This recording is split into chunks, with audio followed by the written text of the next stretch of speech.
I got a text that said I didn't sign up for this. 5 words sat under a screenshot of our joint bank account completely empty. My name's Emma Davis. I'm 32 and head mechanic at Patel's Auto in Vancouver. 4 hours earlier, I was in a doctor's office at Vancouver General. I heard words like lymphoma, chemotherapy, survival rates. It's stage 2 treatable, but a long fight. I sat and processed while the doctor talked about plans. My head spun, but I held it together. I walked to the parking lot and called my husband, Ethan Walsh. I needed to talk and asked him to meet me at home. He said he was tied up with work and had errands to run. He'd be home later. I believed him, because why wouldn't I? We'd been married 5 years. We weren't perfect, but I thought we were solid. I got home. Half the closet was cleared out. Ethan's clothes were gone. His suitcase was missing. The framed wedding photo we kept on the nightstand wasn't there. I stood and stared at the empty space. My stomach twisted. My phone buzzed. I saw Ethan's text and the screenshot showing he'd transferred every cent of our savings, $42,000. We'd scraped together over years to an account with only his name.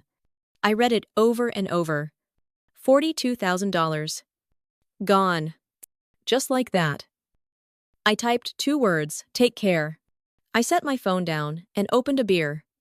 I didn't cry, didn't scream. I sat on the couch, stared at the wall, and tried to wrap my head around it. The cancer was one thing. I could face that. But my husband bailing the second I needed him most and taking everything we'd built, that hit different. I don't know how long I sat there. My neighbor Noah Patel knocked on the door. He's a good guy and runs the auto shop where I work. He'd seen Ethan's car peel out earlier, packed with stuff. Everything okay, Emma? Looked like Ethan was in a hurry. I didn't want to say it out loud, but I couldn't lie. I got some bad health news today. Ethan didn't take it well. Noah nodded, like he knew not to push. If you need anything, let me know. Priya made extra buttered chicken last night. I'll bring some over. I mumbled thanks, and he left. I grabbed my laptop and logged into our bank account to be sure. The screenshot wasn't fake. 0 balance. The transaction history showed Ethan made the transfer 40 minutes after I called him from the hospital parking lot. He didn't wait to hear the details. He knew I was sick, and that was enough for him to run. Something shifted in me. I wasn't sad anymore. I was pissed. Who hears their wife has cancer and empties the bank account to bolt? I thought about everything we'd been through. I met Ethan at a friend's wedding in 2017. He was a paralegal at a law firm downtown, charming, funny, and always knew what to say. We moved in together 6 months later and got married the next year. The first couple years were good. We bought a fixer-upper in Kitsilano. I spent weekends rewiring the place and fixing plumbing. Ethan picked paint colors and posted photos online, calling us a power couple. But I saw the cracks looking back. He'd been distant for months. He kept talking about moving to Toronto for better job opportunities. I didn't want to leave Vancouver. My job was steady, and we were close to paying off the house. He'd get quiet after those talks. He spent more time with people I didn't know. He made comments that cut deep.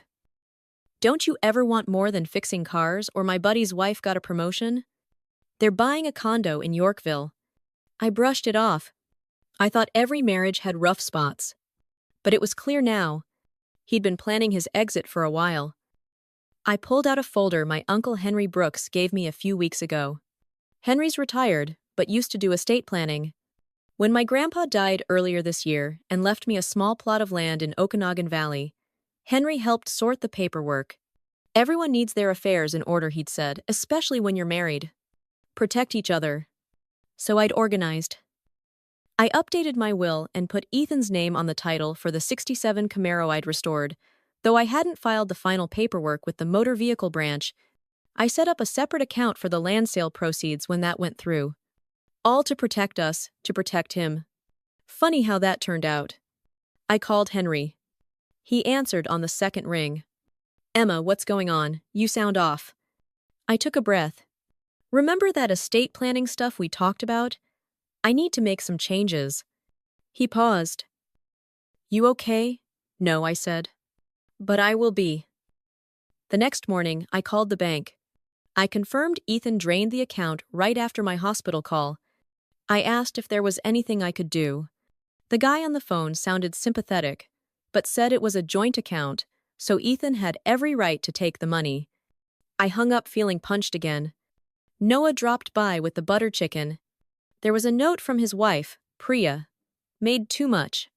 Hope you enjoy. I knew it was their way of checking on me without making it obvious.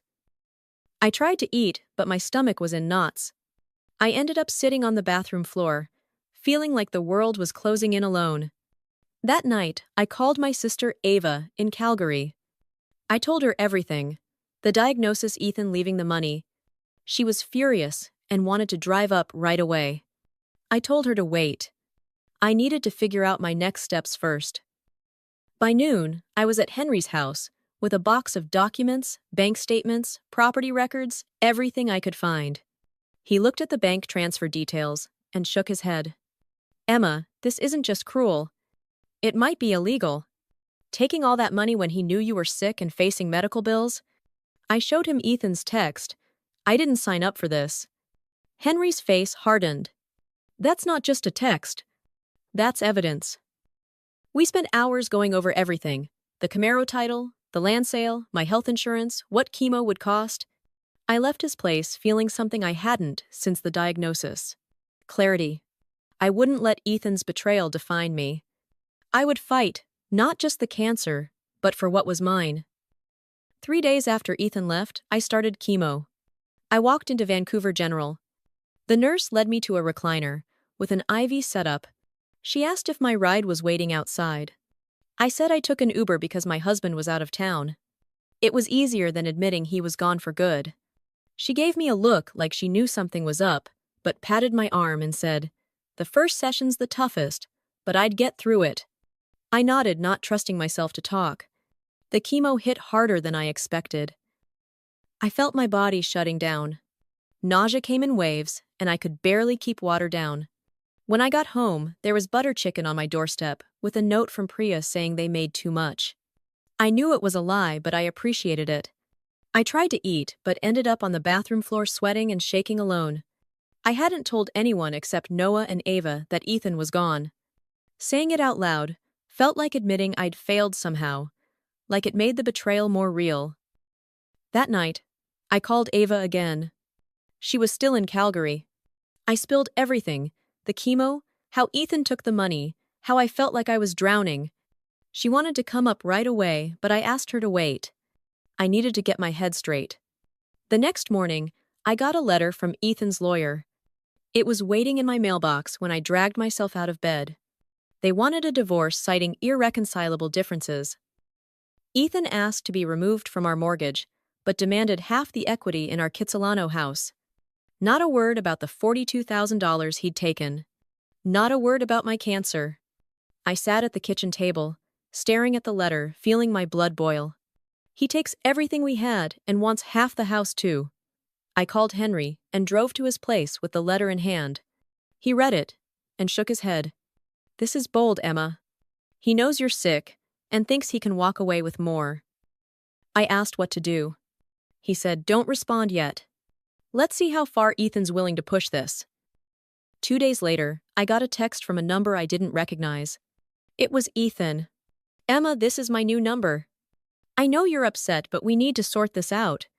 My lawyer says I'm entitled to half the house. I stared at the message, feeling like I'd been slapped. Entitled after what he did, I didn't reply. A few days later, another text came. Emma, acting childish won't help. I know you're dealing with stuff, but I have rights too. Dealing with stuff like cancer was a bad day to get over. I blocked the number and focused on my second chemo session. That one hit harder. I lost 10 pounds in a week and couldn't eat for days. Ava came up from Calgary and stayed for a few days. She cleaned the house and stocked my fridge with easy meals. She drove me to appointments. When she saw another letter from Ethan's lawyer with more demands, she lost it. After what he did, he's lucky you haven't sued him for stealing your money. I told her we'd get there. I just needed to be smart about it. The following week, I got a certified letter from the bank. Ethan had tried to remove my name from our joint credit cards but couldn't without my signature. He'd also attempted to access our safe deposit box, where we kept the house deed, the Camaro title, and my grandpa's will. The bank stopped him because he didn't have the second key, my key. I called Henry right away. "He's getting desperate," he said. He probably realized he left loose ends. I asked what's next. He told me to close the safe deposit box and move everything to a new one in my name only. He also said it was time to file the title change for the Camaro. I took a day off work, though. Every day felt like a sick day now. I went to the bank, closed the box, and opened a new one. I drove to the motor vehicle branch and removed Ethan's name from the Camaro title I'd never finalized. It felt good to take something back. That night, another text came from a different number. "You changed the Camaro title.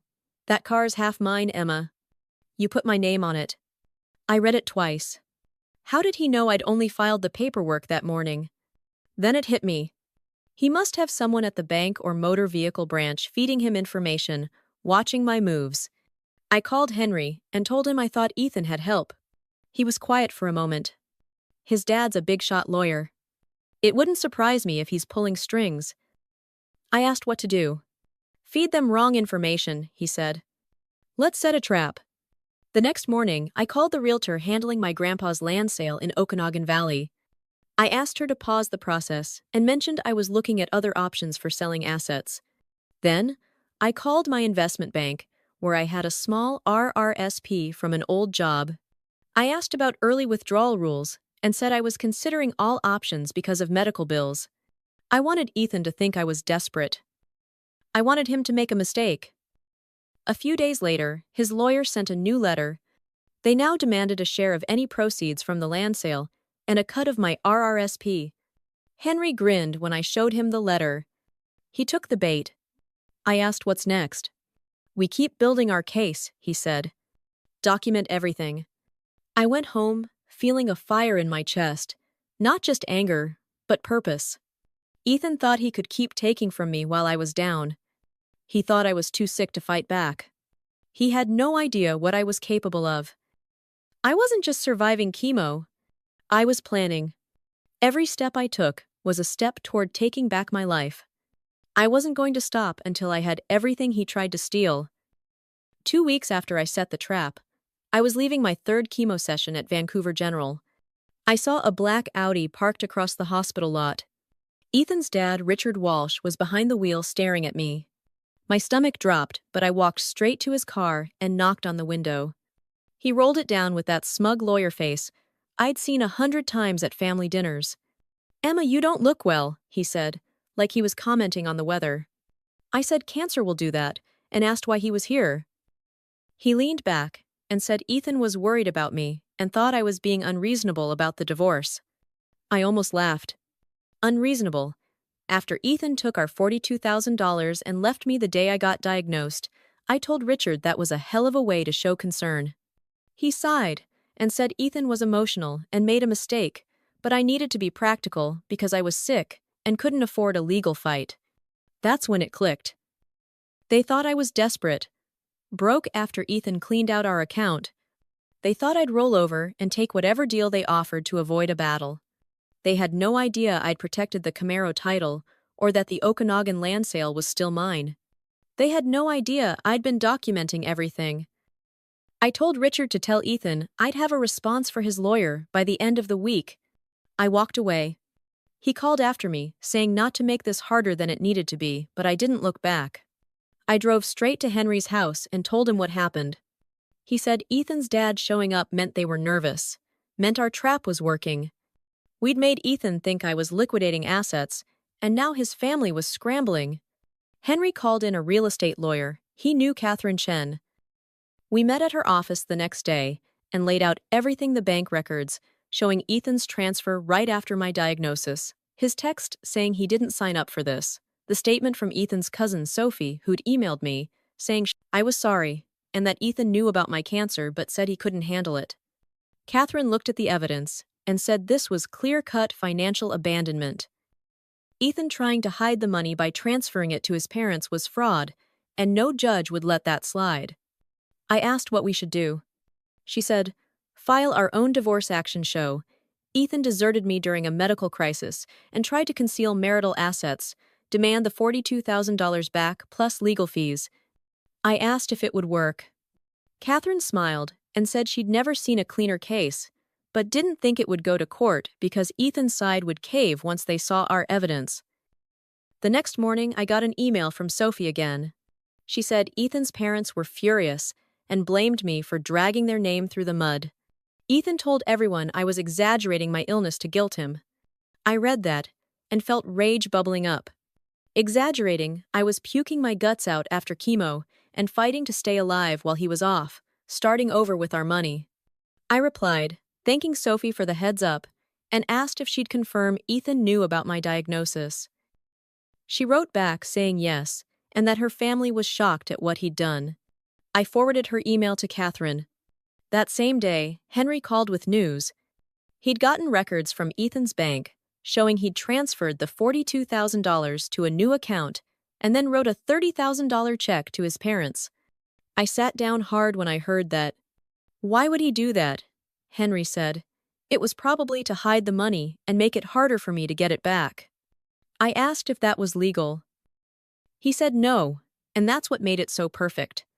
Ethan moved joint funds during my medical crisis and tried to cover it up through his parents. A judge would tear that apart. I told Henry I didn't want a long court fight because chemo was draining me. He said it wouldn't come to that. Once Ethan's lawyer saw our evidence, they'd settle fast. I went home feeling like I was gaining ground. Chemo was brutal. I'd lost more weight. My hair was thinning, and I felt weak all the time, but my doctor said my numbers were holding steady. Ava came up from Calgary again and stayed for the weekend. Noah and Priya kept checking in with food and small favors like picking up my groceries. My boss at the auto shop cut my hours, but made sure my health insurance stayed active.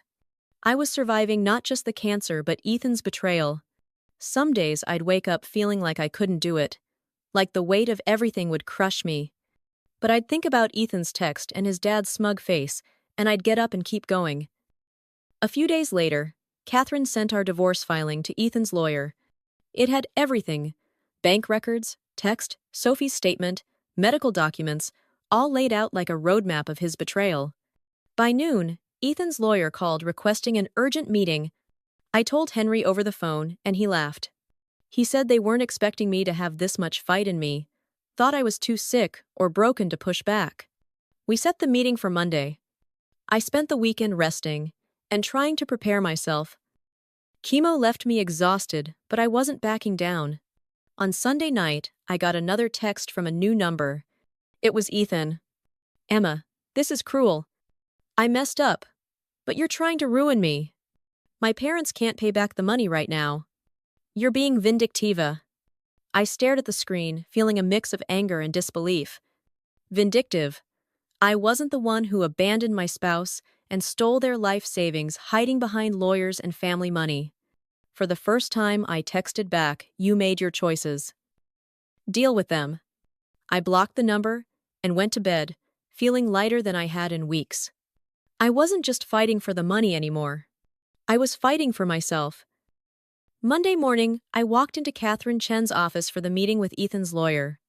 My fourth chemo session was the next day, and I felt like I was running on fumes, but I wasn't going to let that stop me. Henry and Katherine told me to sit there and say nothing, unless they asked me directly. I was fine with that.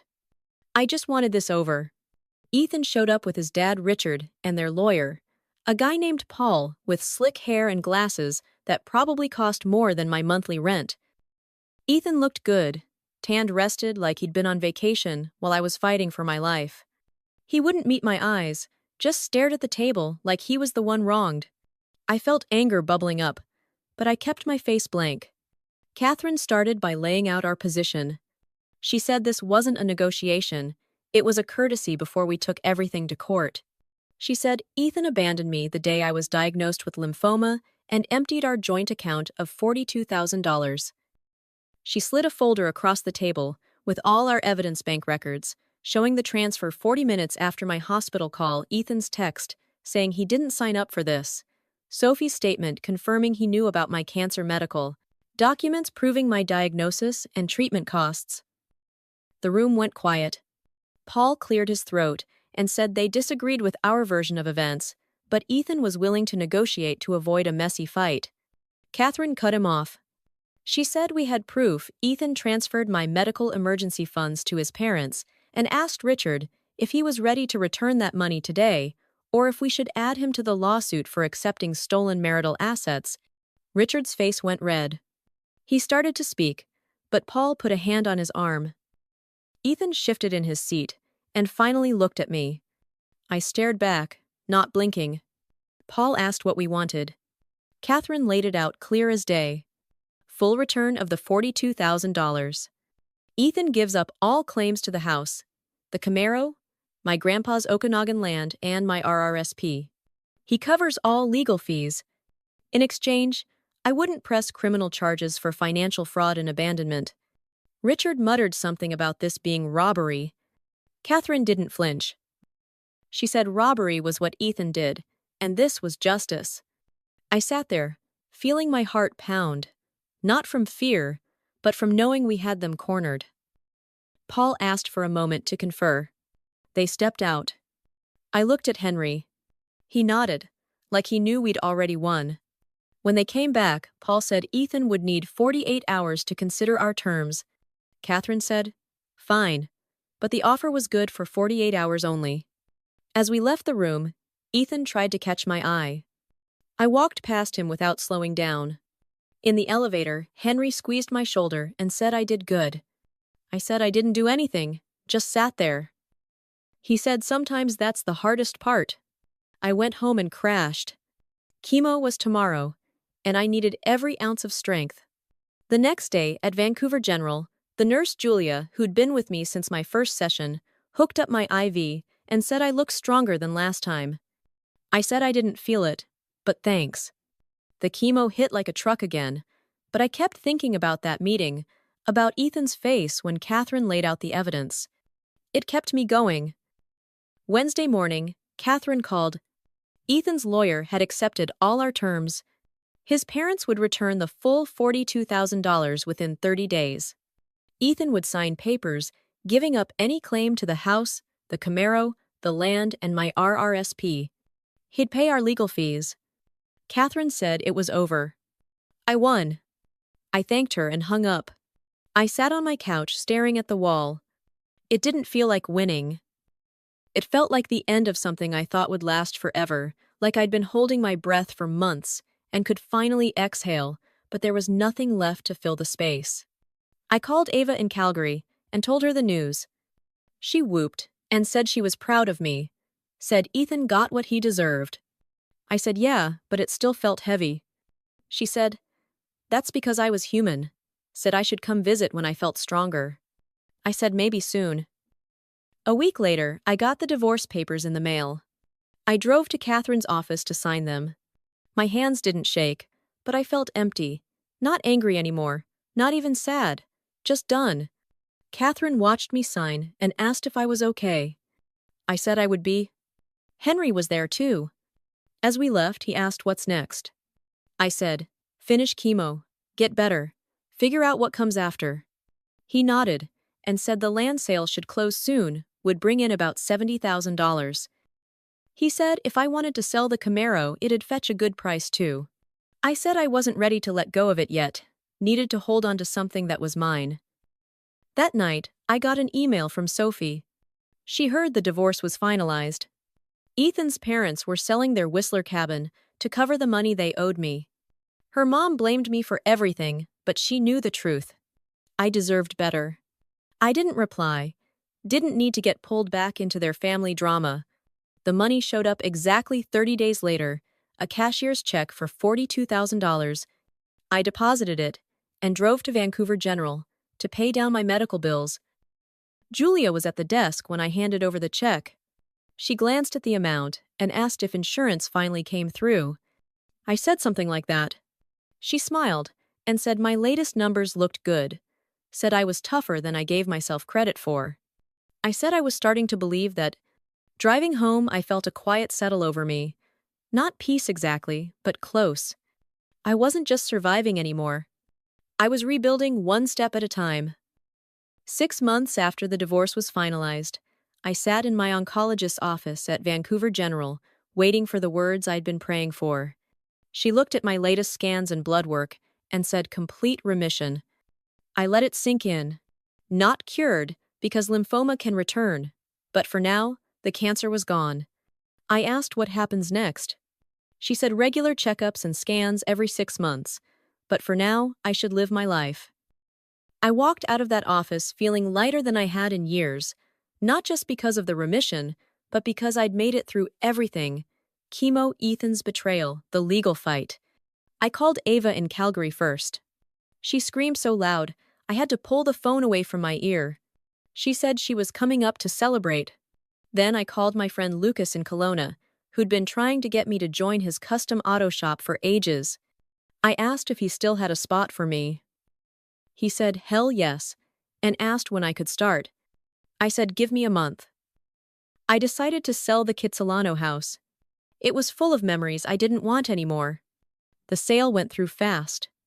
I used the money to buy a small cabin just outside Kelowna, 2 bedrooms, a garage big enough for my tools, and the '67 Camaro, and a view of the Okanagan Hills from my kitchen window. The day I packed up to leave Vancouver, my neighbors Noah and Priya came by. Priya handed me a container of butter chicken for the road. I thanked them for everything, the food, the check-ins, the quiet support when I was at my lowest.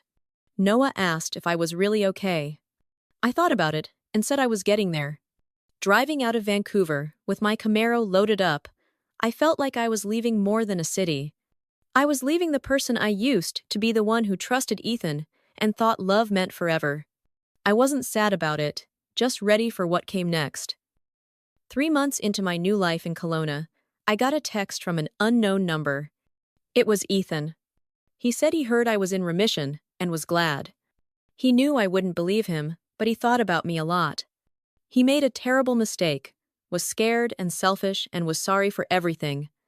I read it twice, trying to feel something: anger, pain, or pity.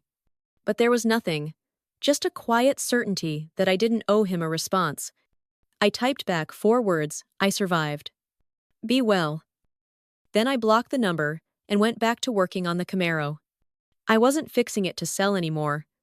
I was fixing it for me to make it mine again, to rebuild something stronger than it was before. That's what I was doing with my life too. The land sale for my grandpa's estate closed a month later. It brought in $70,000, just like Henry said. I put most of it into savings and used some to fix up the cabin. I added a new workbench in the garage and bought a decent coffee maker, small things that felt like big wins.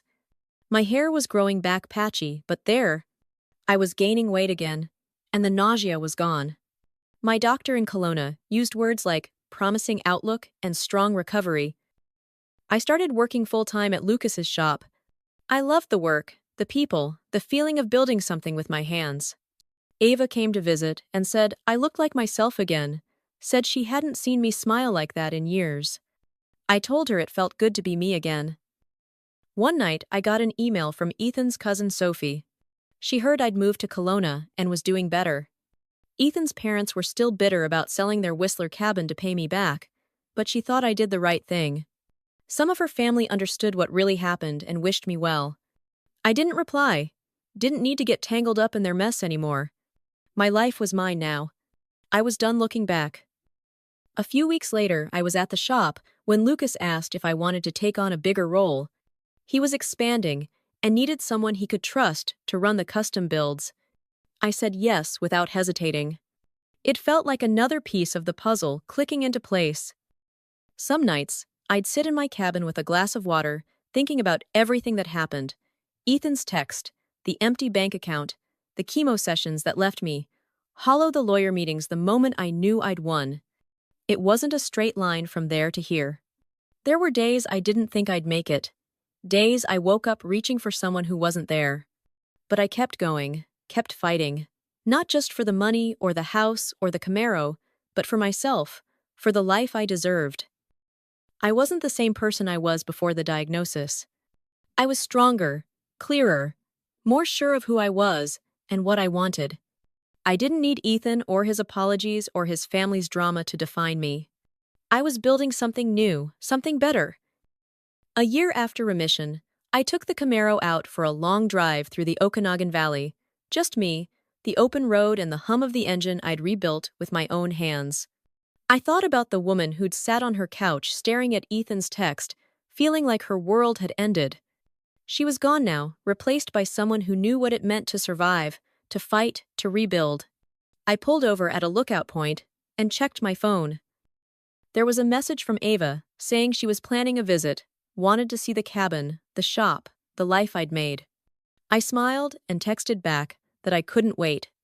Then I put the phone away and looked out at the road ahead. It wasn't about forgetting what happened. It was about choosing what came next. For the first time in a long time, I knew exactly where I was going.